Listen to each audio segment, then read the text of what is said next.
তুমি যে এই মুহূর্তে দাও হয়েছে সবাই মুহূর্তে তুমি মুহূর্তে দাও না তাহলে আপনি নাও।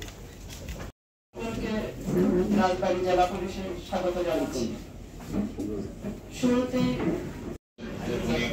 জেলা পুলিশের অভিভাবক আমাদের সম্মানিত নবাগত পুলিশ সুপার, তার কাছে আমাদের বলার কথা। আসলে অনেক বিষয় আছে আমাদেরকে সব মত বিষয়ে বলতে হয় না, সেই বিষয়গুলো আমাদেরকে খেয়াল রাখতে হবে। আর যেহেতু আমরা সংবাদকর্মী, আমাদের বলার ক্ষেত্রে ভেরি মাছ স্পেসিফিকই হওয়া লাগবে আমাদের, সেক্ষেত্রে অনেক পুলিশের কার্যকর পদক্ষেপ নেওয়ার ক্ষেত্রে সমস্যা হবে। যেহেতু স্যার বলেছেন যে আমার টেলিফোন বা আমাদের কোঅপারেশনের ক্ষেত্রে শতভাগ আমরা আশাবাদী, হয়তো আমরা বক্তব্য আশ্বস্ত হয়েছি। এক্ষেত্রে আমার মনে হয় যে পর্যায়ক্রমে যেহেতু আমরা একসাথে কাজ করার সুযোগ পাবো, আমরা মনে হয় সেই সুযোগটা বা সেই ফিডব্যাকটা আমরা নিশ্চয়ই পাবো। আর আমাদের পক্ষ থেকে যেটা হবে হয়তো আমরা নিশ্চয়ই মানে যে ফর্মে বলার দরকার সেভাবে আমরা বলবো, কোনোটা টেলিফোনে, কোনোটা সরাসরি, কোনোটা মাধ্যমে, আমরা যেন সবাই পেশাগতভাবে সহযোগিতা পাই। আমাদের মূলত পেশাগত কাজ করার ক্ষেত্রে যদি কোনো রকম আমাদের বিপদে পড়ি, সেক্ষেত্রে তো অবশ্যই আমরা সহযোগিতা চাবো। সর্বোপরি এখানে যেহেতু মানে একটা পারস্পরিক একটা আদান প্রদানের তথ্য বিষয়ে আমাদেরও কিছু তথ্য দেওয়ার আছে।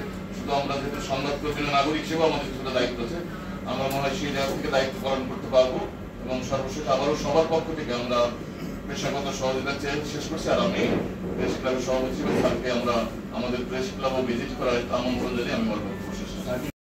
যদি মনে করে আমার সাথে কথা বলতে চায়, আমাকে তার বিষয়টা জানাতে চায়, বা সে কোনো টেলিভিশন, বণিক বার্তা এবং ডেইলি সান পত্রিকা। আপনারা বসে পারেন। আসসালামু আলাইকুম, আমি রুবেলুর রহমান। আসসালামু আলাইকুম, মোশাররফ হোসেন।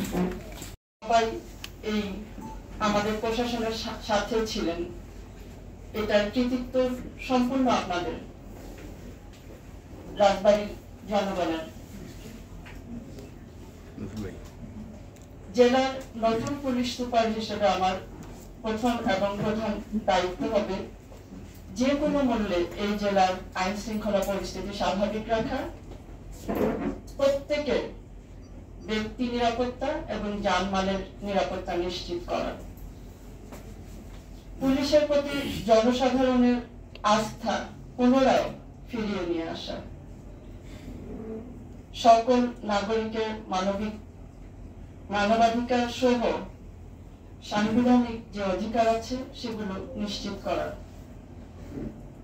জনগণকে অযথা হয়রানি এবং মিথ্যা মামলা থেকে মুক্তি দেয়া। আপনারা জানেন যে অভ্যুত্থান পরবর্তী যে 3 দিন আমাদের পুলিশের সকল কার্যক্রম বন্ধ ছিল, চেইন অফ কমান্ড মোটামুটি ভেঙে পড়েছিল।